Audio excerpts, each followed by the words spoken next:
sedikit informasi dan pesan dari Pak PLH Kepala Dinas Kabupaten Banjarnegara yang mendelegasi saya untuk menghadiri kegiatan ini. Yang pertama menyampaikan salam. Assalamualaikum warahmatullahi wabarakatuh. Yang kedua, menitipkan pesan terkait pengelolaan dana BOS, mohon bantuan dengan detail oleh Bapak Ibu pengawas untuk membantu mendampingi Bapak Ibu kepala sekolah dalam perencanaan. Karena kunci yang sekarang Bapak Ibu, Kementerian Pendidikan meluncurkan 3 sistem, 4 itu hampir 3 sistem adalah di pengelolaan dana. Ada Siplah, ada Tanya Bos, ada Arkas, ada rapot pendidikan, ada Markas. Nah ini semua termasuk PMM. Nah PMM mandiri yang nanti akan dijelaskan dari Bapak MKPS terkait dengan kinerja. Tapi yang 3 ini adalah aplikasi terkait pengelolaan. Nah perlu kami sampaikan bahwasanya bulan Juli besok, Juli itu proyeksi dari PIC 3A dan 3B nasional bahwasanya harapannya di awal Juli dana BOS tahap 2 akan disalurkan. Namun demikian ada syarat ketentuan yang harus dicukupi. Yang pertama ada ketentuan pemakaian dana sudah 50% tahap 1 di akhir bulan Juni.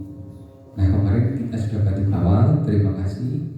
Namun kami mohon bantuan dari Bapak Ibu pengawas di kala nanti berkunjung ke masing-masing sekolah, paling tidak menemukan bendahara atau ditemui bendahara untuk ditanyakan BKU-nya sudah ditutup apa belum.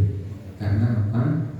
Bentuk laporan dari Bapak Ibu bendahara sekolah adalah penutupan BKU.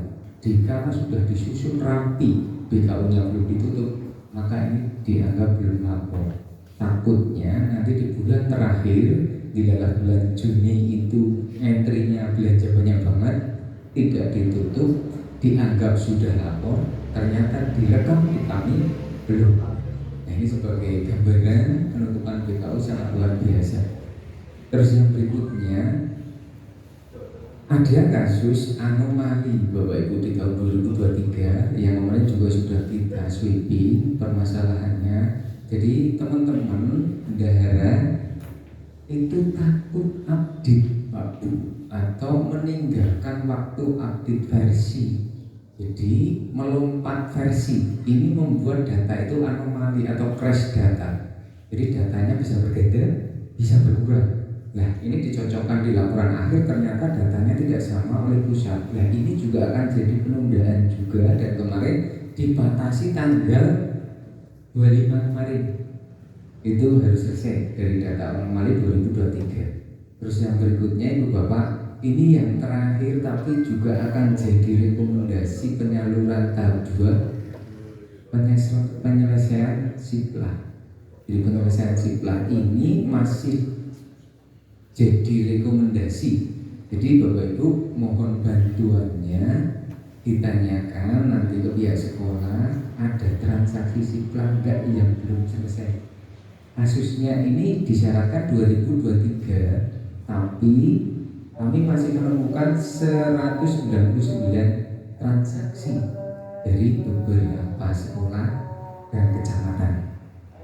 Tapi kemarin kami sudah bantu sweeping, cuma kami mohon bantuan juga nanti jika Bapak Ibu punya kesempatan ketemu dengan Bapak Ibu kepala sekolah dan bendahara, mohon ditanyakan.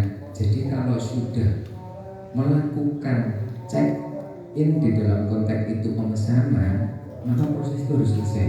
Kalaupun tidak diselesaikan, maka prosesnya juga harus sampai pembatalan juga sampai selesai. Kemarin ada beberapa kasus yang proses pembatalannya komplain, tapi ada 3 step berikutnya tidak dilalui, cuma komplain saja gitu. Jadi dianggap transaksi ini masih tersimpan sebagai bentuk transaksi belum selesai. Nah Ini kami berharap dan mohon bantuan Bapak Ibu Maha Gurunya kami untuk membantu teman-teman kami di sekolah, mendampingi kepala sekolah dan bendahara untuk proses ini tidak, karena apa yang akan dirugikan juga nanti kan sekolah bisa ditunda, bisa juga yang kayak enak lah gitu.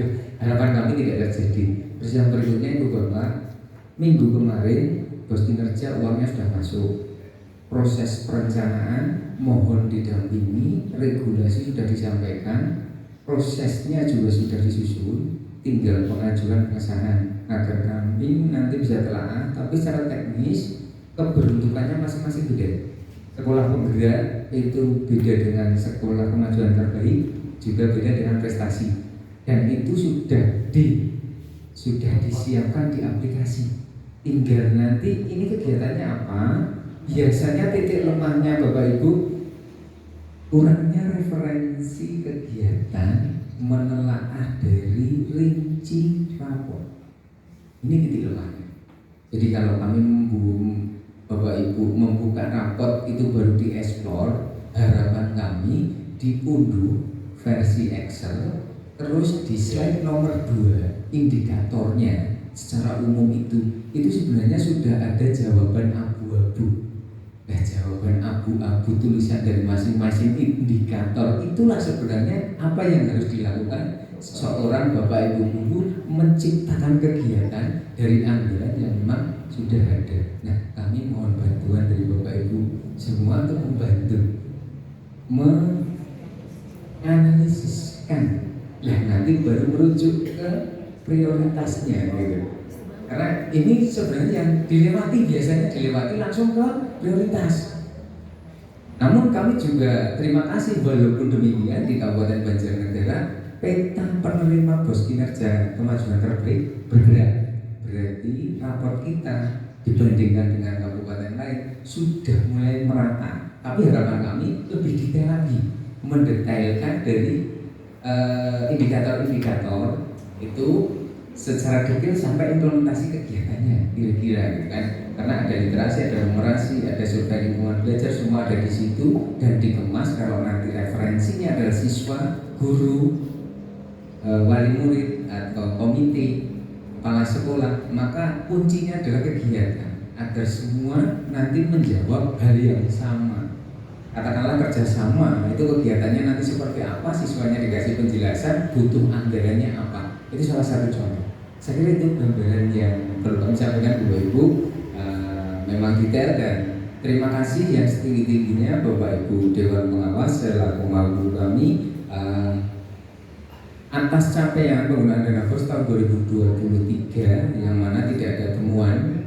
Alhamdulillah tidak ada temuan dan capaian BTP ke-11 dicapai. Kami ucapkan terima kasih dan kami tidak bisa berkata-kata lagi. Yang pasti ini semua kerja dari Bapak Ibu Pengawas untuk mendampingi Bapak Ibu Kepala Sekolah dan bendahara.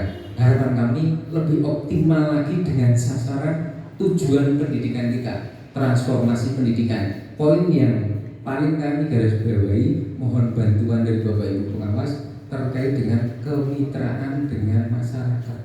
Mohon dibangun kembali agar tadi yang disebutkan Pak Kasih tidak muncul suara di sana sini dan Pak Wasis terkait masyarakat tidak perso. Maka kalau dibangun dengan kemitraan itu, saya yakin ini bisa ditepis karena sosialisasinya lebih luar biasa. Terima kasih kemarin Ponorogo juga sudah melintaskan beberapa stakeholder terkait kegiatan-kegiatan tertentu. Ada camat diundang, ada. Nah itu salah satu memitrakan dengan masyarakat lebih dekat. Setelah tahu akan memberi ide atau pemikiran. Nah setelah itu sekolah mau bermanuver sangat luar biasa mudahnya dan bisa diakui oleh masyarakat karena kita kan bengkelnya untuk teman-teman, untuk warga masyarakat. Jadi pengakuannya ya cukup harus dari masyarakat. Gitu. Ini transformasi gitu. Monggo gimana? Ini untuk kriteria ya Mas. Ya semua dapat terus. Ya. Kriteria sekolah berkemajuan baik itu kalau Tuh, Tapi kemarin saya melihat Pucang 2 itu mendapat 2,5 juta, tetapi Iya. rapor pendidikannya ada penurunan. Oke. Yang kedua, untuk sekolah berprestasi itu berprestasi yang seperti apa? Ya. Agar teman-teman bisa mengejar 25 juta. Siap. Ya, terima kasih Bu. Ini pertanyaan luar biasa. Padahal itu tak simpen. Agar ini memancing nggak? Kalau ini memancing berarti yang perlu kami sampaikan. Yang pertama, terkait kemajuan terbaik adalah kemajuan antara tahun kemarin dengan tahun sekarang. Itu ada proses kenaikan. Satu, itu syaratnya. Yang kedua, sosial ekonomi yang tertuang di dalam situ itu parameternya adalah satu data. Bisa parameter dapodik siswa itu terdata dengan real, bisa guru, bisa jarak tempuh siswa. Nah, ini kolaboratif, sangat kolaboratif. Maka dengan komposisi ini juga bertaruh. Tapi Bapak Ibu bisa peran terbuka terkait peningkatannya. Jadi kalau kemarin sekian, sekarang meningkat sekian, lah itu tingkatnya merebutkan angka 15% di kabupaten. Jadi cuma dikasih kesempatan 15% Bu. Jadi ada yang sekarang kabar banyak Bu, luar biasa.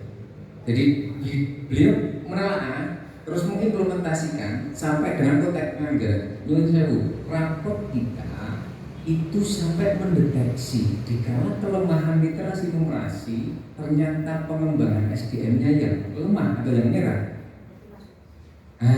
Rapor atau nyuwun sewu, ankasnya itu sudah terdetek. Sekolah ini menganggarkan anggaran pengembangan PTK terkait SDM itu sudah berapa? Itu juga terdetek. Jadi terkait tiga tadi yang tak singgung di awal itu memang satu kolaborasi. Atas ada dapodik, ini karena satu data. Terus sipla, angka sipla Bapak Ibu ini saya angka penerimaan dana pos satu sekolah 100 juta. Penggunaan belanja sudah berapa persen warga sipla? Ini juga sudah terekam di rapor Pak Bu. Jadi maka harapan kami bantuan besar dari Bapak Ibu semua memantau, mengingati kembali. Ini untuk posisi pos kemajuan terbaik Ibu. Terus prestasi yang pertama, penyelenggaraan prestasi ini dilakukan Puspresnas atau BPTI. Penyelenggaraan ini, sementara yang diakui baru 1. Terus yang berikutnya mencapai provinsi dengan peringkat terukur tapi tidak tertera dalam juknis. Tapi kalau kami menggarisbawahi adalah 1-5 atau paling tidak masuk semifinal. Tapi kemungkinan besar ini juga akan berpengaruh dengan kemampuan keuangan negara. Seandainya prosesnya banyak dengan beberapa cabang lomba yang menaik, mungkin diambil 1-3 atau bagaimana. Nah ini cuma dari 6 tadi yang memperebutkan di Banjarnegara itu baru masuk semifinal. Pagedongan itu dapat. Nah, namun demikian ini juga informasi berikutnya. Ini didapat 2 tahun kemarin Bu. Jadi prestasi itu 2 tahun kemarin. Kalau sekarang 2024, 2022 dia mendapat prestasi di provinsi. Lah kalau 2023 ini baru sekarang, maka dapatnya besok tahun 2025. Gitu. Jadi ini bisa disusun. Bergantung Bapak Ibu Insyaallah, kalau memang unggulannya di masing-masing sekolah itu ada. Pupuk betul dengan proses pembinaan yang kita sampaikan. Karena apa? Ini sudah menyebar Pak. Dalam arti petanya juga sudah di titik Pagedongan ujung Duren, terus di Purwanegara, katakanlah seperti itu. Jadi tidak di kota yang punya anggaran tinggi enggak, tapi yang bisa berbicara sampai dengan provinsi. Maka monggo diprioritaskan, disasarkan. Yang membimbing juga dijak latihan. Provinsi kira-kira YouTube yang muncul itu seperti apa? Nah kita nanti bisa nyasar sampai nembus provinsi minimal semifinal. Jadi nanti akan masuk kotek. Itu tuh prestasi ya Bu. Saya kira itu gitu Bu. Berarti Bapak bisa masuk Mas tahun 2000. Amin. Ya 2 ya. Oh kemarin sudah dapat tadi. Besok dapat lagi. Ucang loh. Iya. Prestasinya belum ada kemajuan terbaik. Iya. Berarti besok. Nah ini ya Bu. Jadi ada gambaran ya. kemajuan terbaik itu juga tidak melulu di pinggiran, tapi tetap bisa di kota mendapatkan itu gitu, bergantung kemauan satuan pendidikan. Jadi kalau tidak mau bertarung, ya dia tetap terima reguler aja gitu loh. Kalau saya melihat seperti itu. Tapi kalau sekolah penggerak jelas sudah ditentukan dan kemauan dari kepala sekolah untuk mendaftarkan diri sebagai sekolah penggerak, karena ada kesehatan. Nah ini tugasnya Bapak Ibu juga memacu. Barangkali setelah 10 ini nanti akan muncul lagi. Kalau yang sekarang untuk sekolah penggerak itu kan tahap 2. Tahap 2 lebih kecil anggarannya. Dananya dari kemarin 80 sekarang 45, besok lebih kecil lagi karena dianggap sudah pintar mungkin gitu kan. Jadi nanti kalau lupa tambah kecil iya bisa seperti itu nih. Sementara itu barangkali, dan saya mau catat terima kasih yang setinggi-tingginya. Prestasi yang didapat di Kabupaten Banjarnegara itu ada 6 dibandingkan kabupaten lain jauh. Kabupaten lain itu cuma 1. Kemarin saya di Kebumen itu cuma 1, di Tegal saya juga kan posisi di sana itu juga cuma 1 untuk SD. Cuma di Banjarnegara itu ada 20 Pak. Cuma yang 14 masih didominasi SMP karena cabangnya banyak. FTBI itu kemarin lomba sampai nasional, dapatnya berapa Bu? 140. Karena provinsi tingkat 1 poinnya sendiri, penghitungannya poin ya. Terus masuk ke nasional juga dapat poin. Itu jadi inilah saya katakan, manakala sekolah mau, maka anggaran juga akan dikucurkan dengan keseriusan. Itu Ibu, saya kira itu. Yang ada lagi barangkali mohon maaf barangkali mengganggu waktu istirahat. Saya kira itu yang bisa kami sampaikan. Kurang lebihnya mohon maaf. Saat